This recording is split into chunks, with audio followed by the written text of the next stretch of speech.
knows? What evil lurks in the hearts of men? The shadow knows.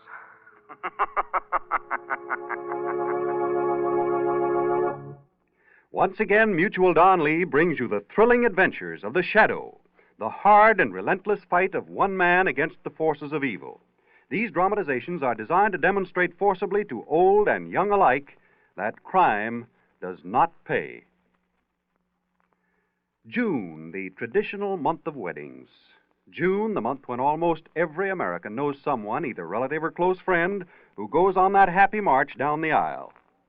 As you see the blushing bride and her bashful groom, your thoughts naturally turn to the future. Will these young people, starting off so bravely in life together, eventually own their own home, say a pleasant white cottage in the country, or the more sturdy red brick house of the city? They will if they follow this advice. Save money regularly through United States savings bonds. There's no better investment in the world. Savings bonds are both safe and profitable. In just 10 years' time, they pay back $4 for every 3 you put in. Now is the time to back your future. Save today for a happy tomorrow through United States savings bonds.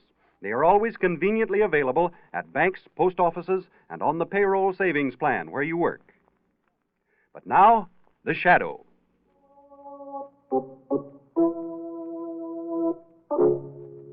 Today, by popular request, Blue Coal again brings you one of the most outstanding shadow dramatizations of all time. The exciting story called Death in a Minor Key. The Shadow, who aids the forces of law and order, is in reality Lamont Cranston, wealthy young man about town. Years ago in the Orient, Cranston learned a strange and mysterious secret, the hypnotic power to cloud men's minds so they cannot see him. Cranston's friend and companion, the lovely Margot Lane, is the only person who knows to whom the voice of the invisible shadow belongs. Today's drama, Death in a Minor Key.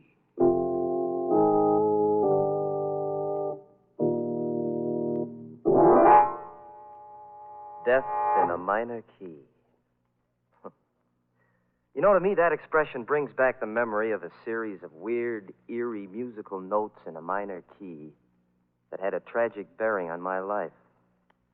It's funny, isn't it, how all of us recall a certain sound that we associate in our minds with a strange, indeterminate feeling of uneasiness or fear.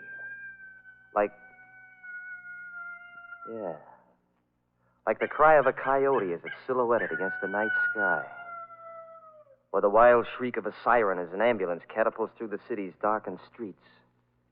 And then there's even the sound of a distant train whistle punctuating the evening stillness, bringing with it that lost, empty sensation of being all alone in a strange, lonesome world around you. That's odd. I just happened to think. All of those sounds that I described are night sounds. I guess that does have significance, too. Because the night is a time for fear. And it was at night, too, that those notes in a minor key were heard. Faintly at first. Ever so faintly. Played on a strange instrument. Then as they came closer, you heard uneven, heavy-footed steps. The sounds are louder now. The footsteps nearer. Nearer. Nearer. Nearer. Nearer.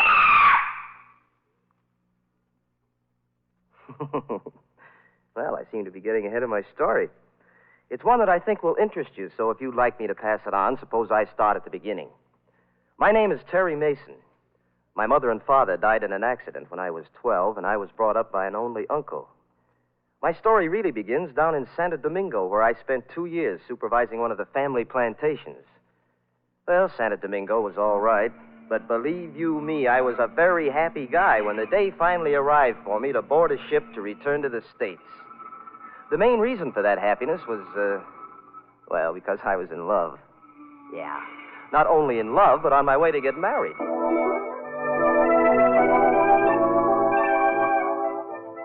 The girl was Barbara Norton, so you can imagine how anxious I was for that boat to get to New York and get there fast.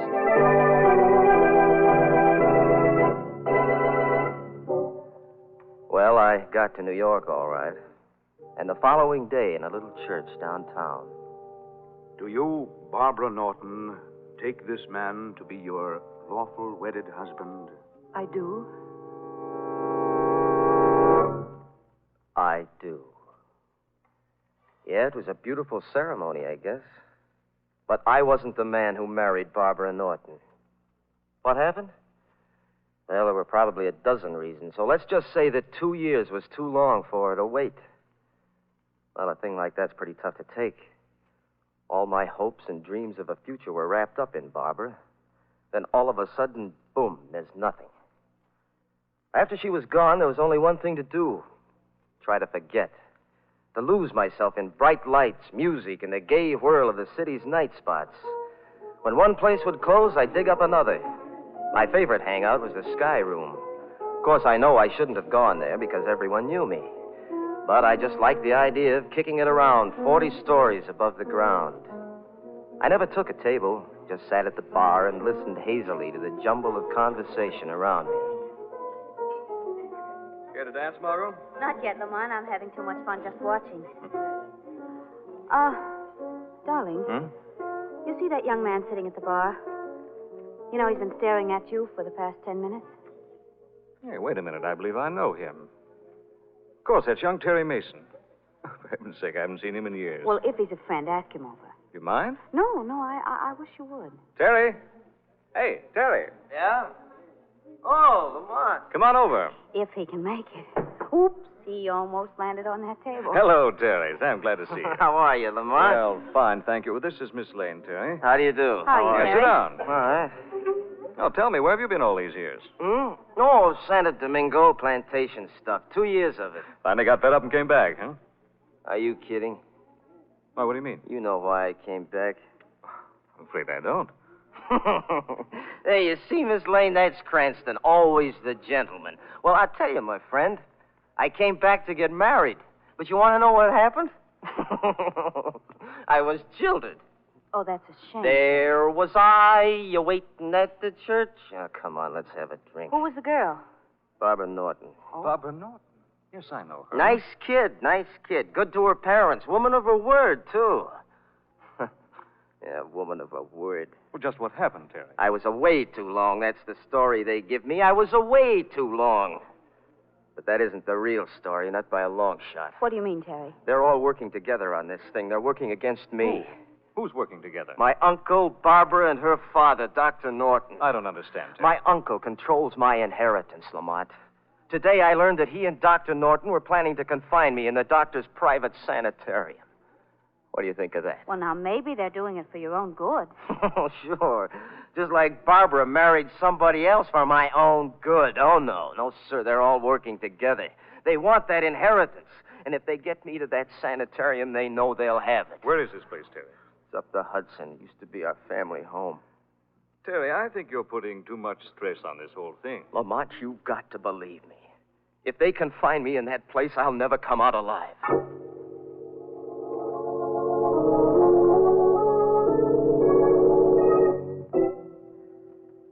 Well, in spite of all I could do, they put me in the sanitarium the next day.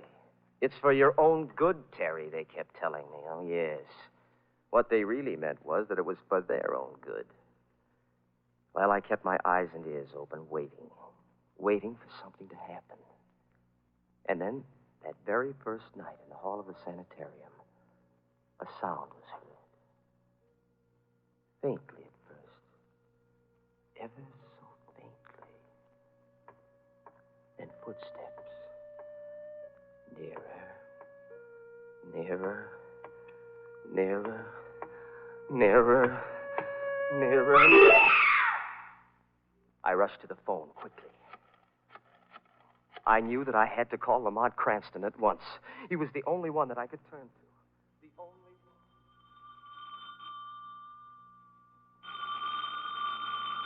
Don't answer that, Lamont. I know it'll be someone who'll give you an excuse for not taking me to the lecture. That, Margaret, would be the neatest trick of the week. No such luck. I'd better answer. Oh, Hello. Yes. Yes, Terry. How are you? Where are you? Sanitarium. Murder? Are you sure? I see. Yes, I know where the place is. All right, Terry, I'll be right up. What's the trouble? It was Terry Mason. Someone's just been murdered at the sanitarium. Ooh. Come along, darling. We'll go up there at once.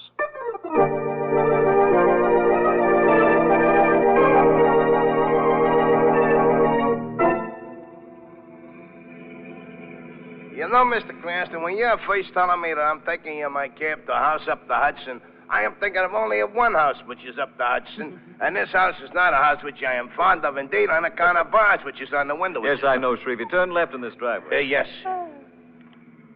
Oh, Lamont, is that the sanitarium up there on the hill? Yes, darling. Gee, it's a grim-looking place, isn't it? Old stone walls and high turrets. Almost looks like a prison. The house to which I'm referring is a prison also, although it ain't the same house in it. You'd better stop here, Shrevey. Yes. Why, aren't you going right up the door? No, Terry will meet us at the cellar door. He doesn't want anyone to know we're coming. Do you really think that a murder's been committed here, darling? I don't know, Margot. The whole thing may be a wild goose chase. Young Terry's in a highly nervous condition, but I do think it's worth an investigation. You wait here, Shrevey.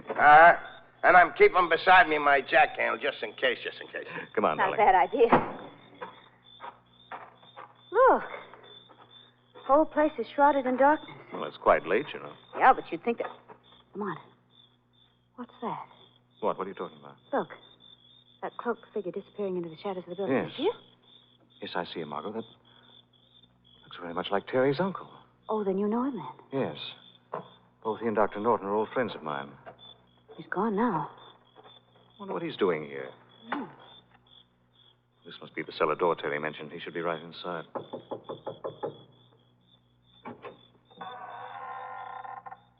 Is that you, Lamont? Yes, I have Miss Lane with me. I see. Come in, both of you. Watch your step. Now, follow me.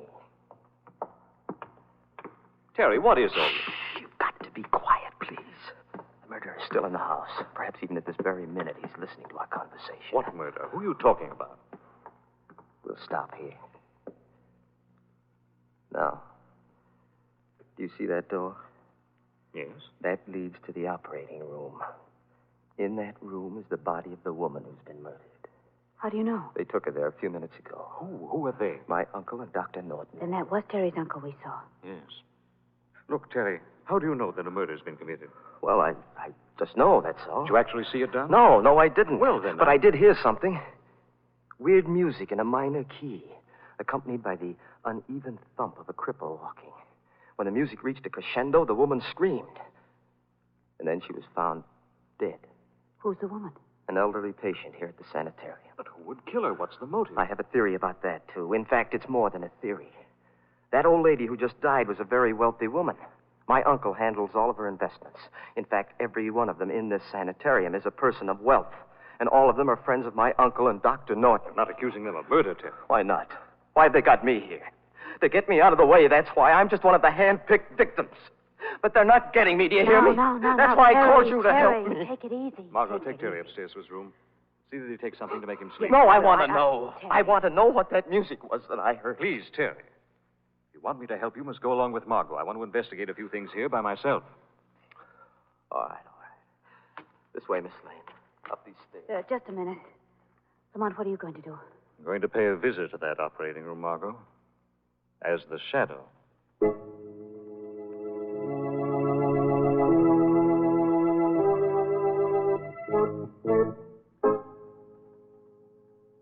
Have you examined the body completely, Doctor? Yes, and believe me, when the coroner arrives, he'll find nothing wrong. You're sure of that? Yes, I am. Doctor, what can we do about Terry? Frankly, I don't know. The boy must be taken care of. He must be. What was that? You'll pardon my intruding on your private conversation, gentlemen. Who are you? Where are you? I'm called the Shadow, gentlemen. Shadow. You've heard of me, perhaps? Yes. Yes. Yes, of course. You must know that although I stand here beside you, you cannot see me. By my hypnotic power, I've clouded your minds. Why are you here? I am seeking information, gentlemen.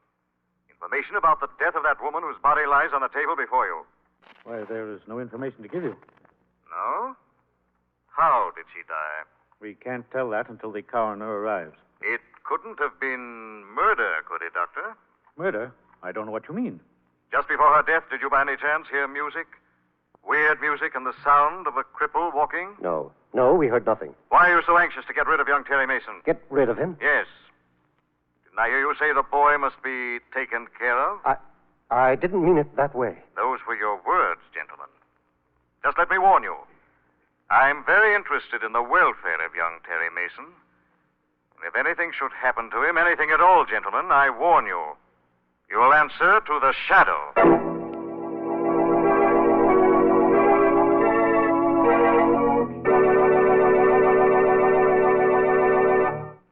For many businessmen, few things in life add up to more pleasure than a good old fishing trip. There's that indescribable thrill you get when your wily game rises to the lure and strikes. There's the thrill of hauling him in. And later around the campfire as you fry the day's catch, there's the fun of telling your pals how the big one got away. Yes, fishing's a grand sport, and chances are you'll want to do more and more of it as the years roll on. Of course, more fishing means you'll need more leisure time, and more leisure time calls for money. The best way in the world to guarantee yourself money for any reason in the future is to save now through United States savings bonds. What a swell investment they are. It only takes 10 years for each $3 you invest to grow into 4. Try and match that. Besides, United States savings bonds make it so easy to save. Just buy a bond yourself each payday at any bank or post office, or get on the payroll savings plan. Either way, your money adds up fast and you hardly miss it. Folks, back your future by saving now. For a happy tomorrow, save today. Buy and hold United States savings bonds. And now back to the Shadow.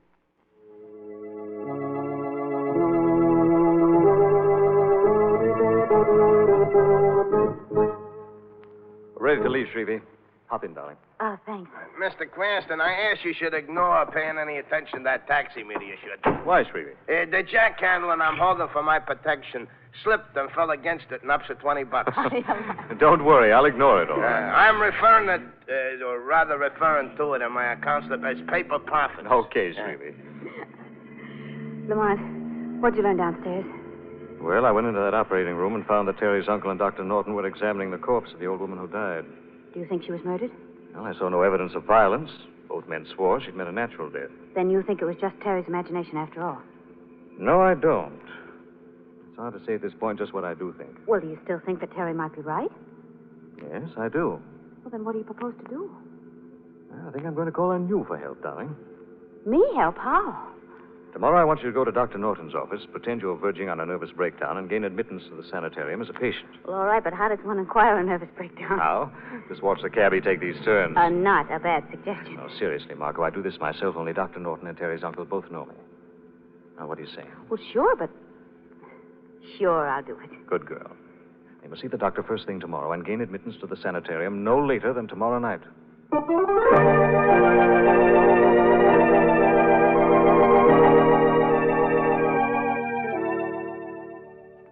Are you quite comfortable, Miss Lane? Yes. Yes, thank you, nurse. Well, there's a cord right above your bed if you wish to ring Yes, for I me. know. You told me that. Well, I'll just open your window and put out your light. There, now. Do try to get a good night's sleep. I'll try. Good night. Good night. Good night. Try to get a good night's sleep. That's funny. Well, I can try. What's that?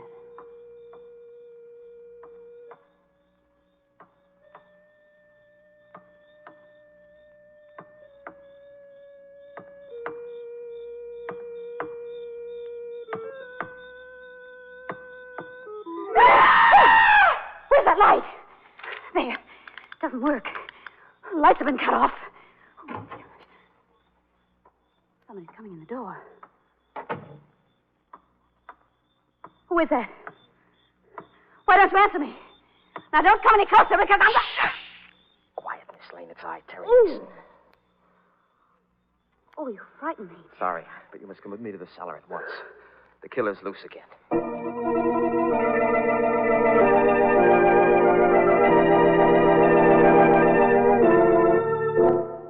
Margot, you all right? Oh, Lamont. Lamont, what are you doing here? I was outside keeping watch when I heard the scream. At first, I thought it might have been you. No, I'm all right, thanks to Terry here. I think the murderer struck again. Yes, and just the way that Terry described. The weird music, the footsteps, and then the scream. Who was it this time? I don't know. But there was one unusual thing that Miss Lane didn't mention. The footsteps seemed to be coming down a staircase. And yet, there are no stairs in that wing of the house. Yes, I noticed that, too. Anything else? Yes, there is. About 25 minutes ago, I heard the house phone ring. I listened in on the extension in my room, and I heard my uncle tell Dr. Norton that he'd be over here shortly. Yes, I saw his car drive in. Well, there's Uh-oh. someone next door in the operating room. It sounds like Uncle and Dr. Norton. Perhaps they have the latest victim's body in there. Oh, Lamont, Well, Terry, go back upstairs at once. We'll get back to your rooms before you're missed. Yes, that's right. Come on, Miss Lane. I'll be right with you, Terry. Okay. Lamont, what are you going to do now? Shadow's going to pay another call in the operating room and try to unravel this mystery.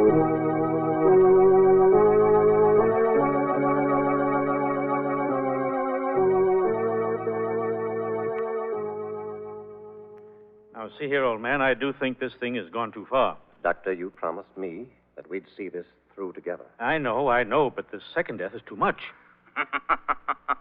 I should say that's understatement, Dr. Norton. Shadow again. Yes, gentlemen. This time I shan't be as lenient with you. The body on that table should be examined by me, not you, Doctor. You fooled the police with your first murder. You do the same with this second one. Are you accusing us of killing? I am. Hello, what's this? So, step over here, gentlemen. That's it. Now, examine that mark behind the patient's left ear. Look, Doctor. He's right. That tri-cornered puncture was the cause of this woman's death. Then it was murder. So, you agree with me at last. But you don't think that we killed her? I'm not sure yet. I want you both to go to Dr. Norton's study. And do not leave there until the shadow calls.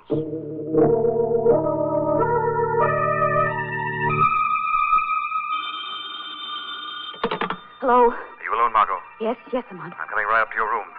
The murderer's about to strike again. Oh, no. Yes, darling. I have reason to believe that you've been selected as his next victim.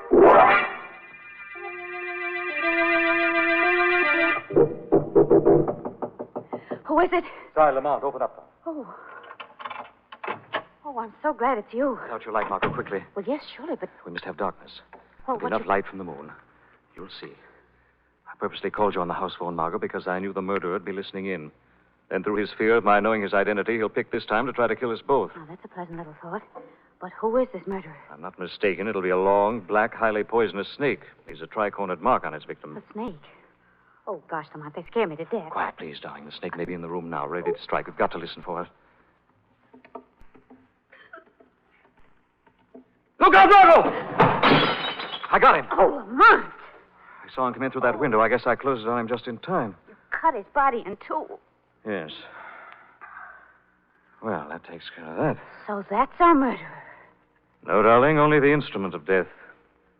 Our murderer should be paying us a call in a moment to add the final macabre touch to what he expects has been a double killing this time. Listen. You hear that? Yes, it's that same sound. We'll stand over here by the wall. It sounds again as if he were descending a flight of stairs. And yet there are no Yes, stairs. I know. Shh, now don't speak. Just watch that panel on the wall. You see? It's slowly opening. All right. Oh, you got him! Lamont, you got him! Yes, he'll play a different tune this time. Put on the light, Margot. Right. Well, there's our murderer. Oh. Oh, that face. Those long fangs and those popping eyes. Doesn't look human. It isn't human, Margot. That's a mask. It's worn to hide his true identity. Now take it off. There. Well, Lamont, it's...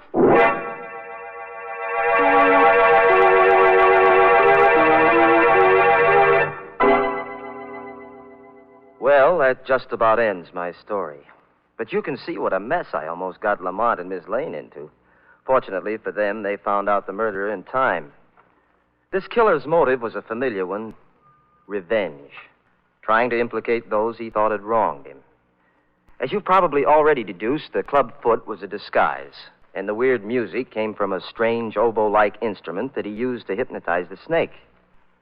Oh, yes, he thought he was being very smart. But, well, right on down the line, it's been pretty well proven that the smart guy in the long run gets just what he gives out. Time to go, Terry. Oh, yeah. Didn't realize I was so long. I was just telling these people a story. Not a bad one either, if I do say so myself. You'd better come along, Mason. Okay.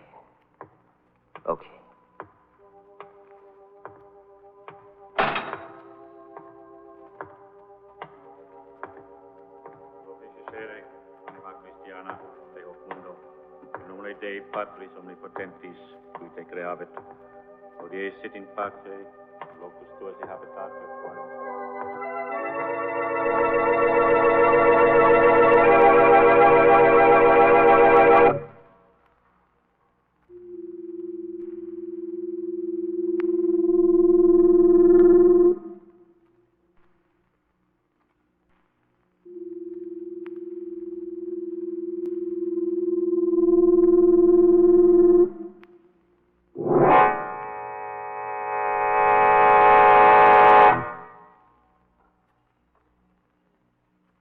Having been sentenced to die for committing the crime of murder, I hereby pronounce Terry Mason legally dead.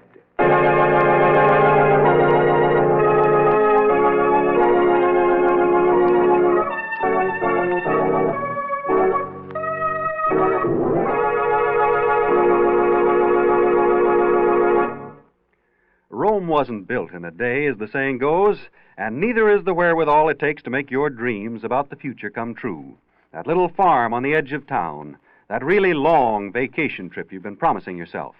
If you're air-minded, one of those nifty little private planes that'll be coming along in a few years. Those and lots of other things don't just happen. You have to plan for them. Save up the money it takes to make them come true. It's a swell break, therefore, that you can go right on buying United States savings bonds. Government guaranteed and good interest rate. Make United States savings bonds your best bet to back your future. Actually, for each $3 you invest, you get back 4 in just 10 years' time. Use the payroll savings plan or buy savings bonds yourself regularly at any bank or post office. Save today for a happy tomorrow by regularly buying and keeping United States savings bonds. And now the shadow again.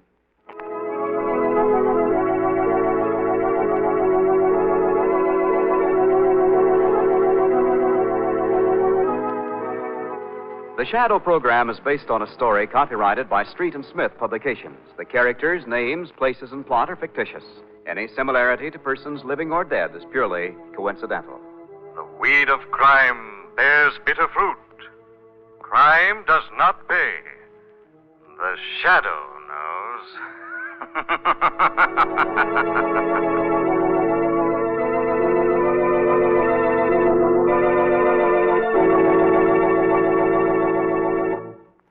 Ladies and gentlemen, today's program was the last in the present series of Shadow broadcasts.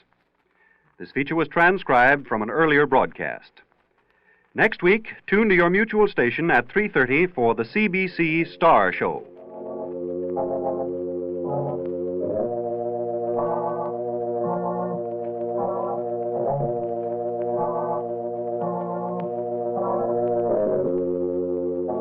This is the Mutual Don Lee Broadcasting System.